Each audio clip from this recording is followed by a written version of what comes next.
Lejos queda ya de nuestros ojos o de nuestra mente aquella imagen de los centros educativos en los que solamente había profesores o maestros. Vemos cómo se van incorporando personal de enfermería, fisioterapeutas, logopedas, psicólogos. Nosotros traemos hoy en esta proposición no de ley el estudio de la posible incorporación de los terapeutas ocupacionales. Aportan una serie de valores y pueden cubrir una serie de necesidades que seguro que los alumnos y alumnas de nuestros centros lo van a agradecer. Esta cajita que alguien como yo, por no poner a nadie como ejemplo, podría pensar sin conocer lo que es una caja de cachivaches, la verdad es que contiene una serie de instrumentos, casi todos de configuración casera, que contribuyen a mejorar las habilidades de nuestros niños y niñas en los centros educativos y, como digo, que les preparan también para cuando salgan afuera y que les ayudan a mejorar su vida. Son, como digo,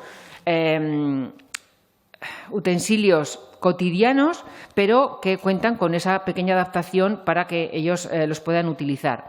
Todo esto son pequeñas adaptaciones que luego, a la hora de afrontar las actividades de la vida dentro, tanto de las aulas o del entorno educativo, del centro educativo, como fuera, les pueden servir para mejorarla. Hemos presentado la iniciativa de que el Gobierno de Aragón comience a explorar, a analizar y a estudiar la posible incorporación progresiva de estos profesionales en el ámbito educativo, porque creemos que puede mejorar lo que es la formación y puede hacer frente de una manera mucho más global a las necesidades de nuestros alumnos y nuestras alumnas. Muchas gracias, presidente. ¿Votos a favor?